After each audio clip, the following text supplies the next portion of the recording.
Cuando Néstor Kirchner era gobernador de Santa Cruz, apoyó la gestión de Menem y la elogió diciendo que era el proceso de transformación y cambio que el país debía llevar adelante y que Menem había sido el que más había escuchado a la Patagonia desde la época de Perón. Compartieron 7 veces la boleta electoral.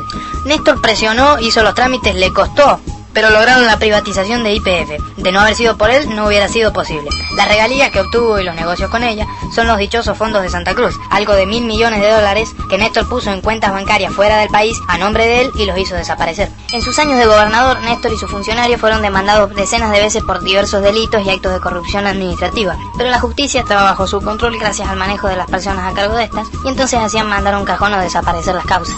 ¡Es un capo!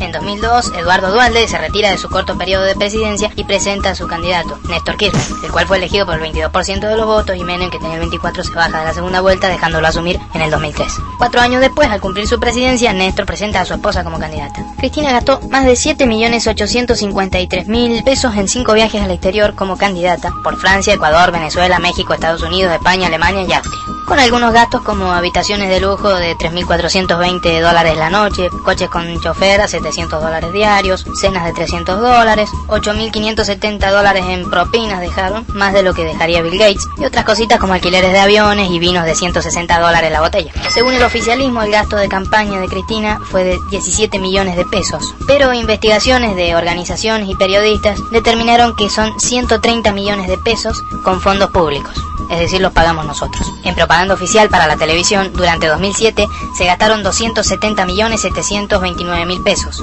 Cristina gana las elecciones con el 45% de los votos, en una jornada con mucha abstención y voto en blanco, con la habitual compra de votos, la denuncia de falta de boletas de la oposición, y durante la campaña no dio entrevistas ni participó en debates, y con aportes financieros un poco raros, como de parte del narcotráfico, del ejército, de Marsens.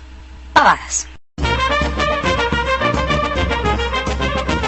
Frente a un país con necesidades y desigualdad, Cristina propone el proyecto para saltar a la modernidad, el Tren Bala, endeudando al país por 30 años por $3.900 millones, que empezaría a pagar un futuro gobierno dentro de 7 años. El trayecto conecta solo 3 provincias, el boleto tendría un precio de 400 pesos o pagaríamos un subsidio, y sería un lujo solo para turistas. Un avión es más rápido y la mitad más barato. Con la mitad del presupuesto del Tren Bala se podría reconstruir la mayoría del sistema ferroviario, conectando al interior. Pero mientras, las empresas ferroviarias reciben 5 millones de pesos diarios en subsidios, es decir, 1.800 millones al año, por un servicio que deja bastante que desear. Es un tema a tener en cuenta debido a los precios del petróleo, la contaminación ambiental, la saturación de rutas con más de 8.000 muertos y 12.000 lisiados por año.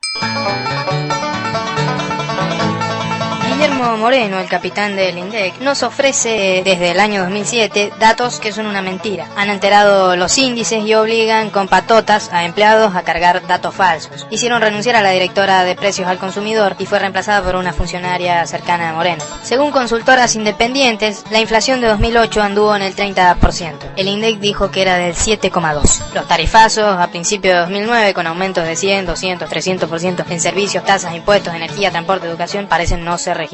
También se dejaron de publicar datos de distribución del ingreso y se modificaron los datos de empleo, entre otras cualidades. Moreno es un buen tipo, suele apretar a las empresas bajo diversas amenazas para que reduzcan los precios, por ejemplo. Como conclusión, según el INDEC, una familia tipo de 4 personas come con 14 pesos por día. El INDEC dice que el 15% de la Argentina es pobre y el 4,4% es indigente. Acá vemos la diferencia entre lo que dice el INDEC y lo que muestran las consultoras independientes, donde podemos ver cómo la pobreza ha ido incrementándose. Tomando la inflación real, el 32% del país es pobre y el 12,2% es indigente. Es decir, 12 millones de argentinos son pobres, de los cuales 5 millones pasan hambre. 44% en Jujuy, 45% en Formosa y Santiago del Estero, 46% en Misiones y Corrientes, 49% en Chaco. UNICEF determinó que 25 menores o bebés mueren al día por causas evitables. El porcentaje se acerca a la recesión de 2001, donde la pobreza era del 35%. El 47% de los menores no cuentan con obra social o plan médico. De 2002 a 2007, la población en las villas 31 aumentó un 300%. Sin embargo, se ha acumulado superávit fiscal durante 5 años, sin acciones concretas para mejorar la situación. Se puede nombrar al Plan Nacer, un préstamo de 430 millones de dólares que da al Banco Mundial para disminuir la mortalidad infantil. Pero nuestros funcionarios a cargo ya han hecho de las suyas, queriendo cobrar 4 veces más de lo previsto la adquisición de insumos y equipos para los hospitales y pidiendo coimas a las empresas para participar del plan. Por eso preguntamos, ¿es que vale más la vida de un desaparecido de la dictadura que la de un niño que muere por desnutrición o causas evitables? Los argentinos pagamos hoy más impuestos que en 2001. La recaudación promedio es una de las más altas de América Latina. El esquema impositivo es regresivo, castiga al consumo y consagra las ganancias, es decir, afecta más a los pobres que a los ricos.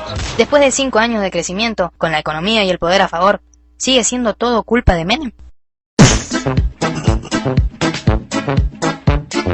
La soja, por ejemplo, llegó en 2008 al doble del valor que tenía en 2007. Esto le jugó en contra de los exportadores de granos, porque tenían que comprar en el mercado interno a precios superiores a los precios de exportación. Necesitaban que los valores se retrotrayeran a los que había en noviembre del año anterior. El gobierno les dio la mano salvadora, dictando la medida de las retenciones móviles.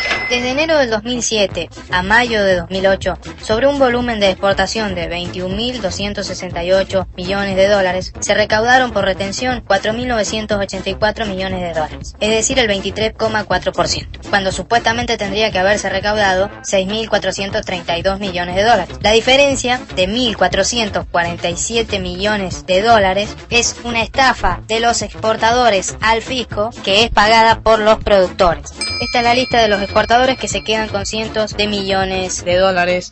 Decían que la medida era anti-oligarquía, pero no son diferenciales, meten a todos en la misma bolsa, pequeños, medianos, grandes productores, pool de siembra, beneficiando a exportadores como Cargill, Dreyfus, Punch and Board, la aceitera general de ESA, del senador oficialista Roberto Urquía, el mayor productor de harina y aceite de soja con puerto y tren privado, entre otros, que se apropian de 1/3 de la renta agraria, compran a pequeños y medianos productores al precio más bajo posible, estafan al fisco, cobran las retenciones extrayendo millonarias ganancias, tercerizan las exportaciones y monopolizan la comercialización de insumos. Decían que la medida permitía la redistribución de la riqueza y resulta que no es coparticipable, por lo tanto esa plata no vuelve a las provincias y va a la caja del gobierno nacional para que la use como quiera. Además no va a haber recursos para los caminos, hospitales y viviendas en el interior, porque este fondo se iba a nutrir con retenciones, cobrándose a más de 35%, mientras que lo recaudado anda en el 24%. Decían que era para impulsar la producción y resulta que este tipo de medidas llevan al pequeño o mediano productor a que alquile sus tierras a grandes pools de siembra, puesto que trabajarlos le es menos rentable. El 60% de la soja del país está en un puñadito de megaterratenientes, que representan solo el 4% del campo.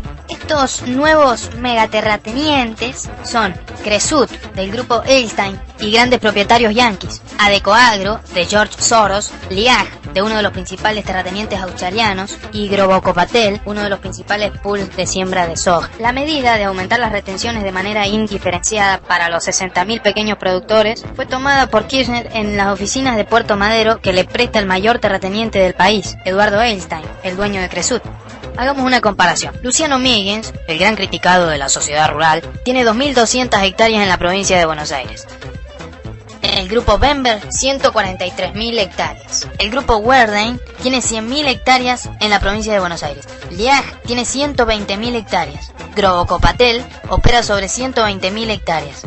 Adecoagro, del grupo Soros, es propietaria de 200.000 hectáreas. Y por último, Cresut, de Eduardo Edelstein, opera sobre 600.000 hectáreas. La administración Kirchner favoreció la expansión de estos grandes grupos, en buena parte extranjeros, y permitió que gozaran de beneficios impositivos. El gobierno habla en contra de la sojización, pero han sido sus políticas las que han favorecido a los grandes pools de siembra y a los monopolios exportadores, empobreciendo a los productores lecheros, avícolas o de otros cultivos. Grobocopatel viajó a Venezuela en el avión presidencial invitado por los Kirchner y Chávez para dar lecciones de cómo hacer negocio con la soja.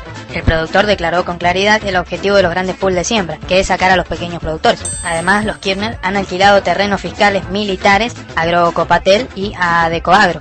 Bueno, alguien avísele a los muchachos quién es la verdadera oligarquía rural. Cabe destacar que durante 2008 el gobierno gastó más de 12 millones en propaganda contra el campo y ya en 2000